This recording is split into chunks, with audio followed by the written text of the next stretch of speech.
साल सारिको टिप्रा मथानि चेयरमैन महाराजा प्रदीप किशोर देबबर्मा बाई मालायनि फाइक्या सुरमा विधानसभा आमचाइनि गोजाम एमएलए आशिष दास विधानसभा चौमारिव कन्टेस्ट खालायनायनि वान सुक मुंनो तुयै खरंनि बिसिंग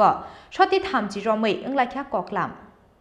पियाबा टिप्रा मथानि चेयरमैन महाराजा प्रदीप किशोर देबबर्मानि वान सुक मुंनो पाइथे डिसिजन ओंनाय हिसागा सुरमा विधानसभा आमचाइनि गोजाम एमएलए आशिष दास आईसी महाराजा कैंडिडेट घोषणा करब আগেও তো মহারাজারা সাপোর্ট করছে বাই ইলেকশনের আগে আপনারা দেখছেন ফেসবুকে মহারাজা ছবি দিচ্ছে আমিও যতটুকু পারি সাহায্য করার চেষ্টা করছি আমার তরফ থেকে এবং টিপ্রামাতার প্রথম ক্যান্ডিডেট বিধানসভা নির্বাচনের সুরমা বিধানসভা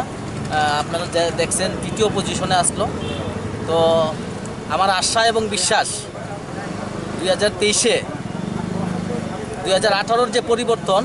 সেই পরিবর্তন ত্রিপুরা রাজ্যের রাজ্যবাসী সাক্ষী ছিল একটা জায়গাতে ছোট থেকে বড় সবাই বলেছিল পরিবর্তন চলো পাল্টাই আর আরেকটা প্রেক্ষাপট তৈরি হয়েছে এই 2023 এমন একটা প্রেক্ষাপট ছোট থেকে বড় সবাই চাইছে সবাই বুঝতে পারছে যে ত্রিপুরা রাজ্যের পরিবর্তনের কাণ্ডারি একমাত্র হতে পারেন মহারাজা প্রদ্যুৎ কিশোর বিক্রম এবং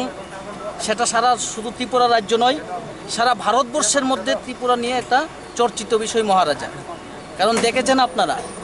এই ভারতবর্ষ দেখেছে মহারাজার একটাই শর্ত লিখিত এগ্রিমেন্ট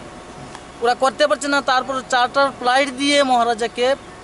বারবার নিচ্ছেন বারবার ডাকাচ্ছেন মহারাজা কোঅপারেশন করেছেন তো আমার বিশ্বাস আগামী 2023-এর নির্বাচন নির্ণায়ক ভূমিকা নয় শুধু ত্রিপ্রামতা সরকার করবে এবং এই রাজ্য থেকে এই যে একটা অপশাসন চলছে এবং আপনারা দেখেছেন এই ত্রিপুরা রাজ্যের ইতিহাসে প্রথম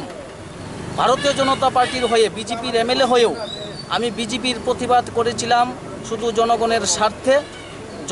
স্বার্থে প্রতিবাদ করেছিলাম নীতির বিরোধিতা করেছিলাম এবং শেষ পর্যন্ত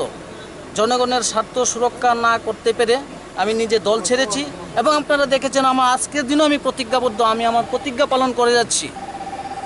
আমি বলেছিলাম যে যতদিন ত্রিপুরা রাজ্য থেকে বিজেপি সরকার অপসারিত না হবে ততদিন পর্যন্ত আমার মাথার চুল আমি উঠাবো না এবং সেই আশা পূর্ণ হবে তাহলে কি আজকে আপনার ইনে আসা এবং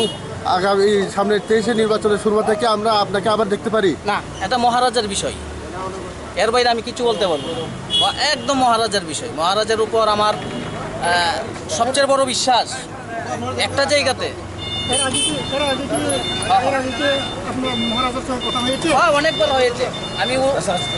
আমি উৎফুল্ল মহারাজা আগামী দিন ত্রিপুরার ভাগ্য নির্ণায়ক হবেন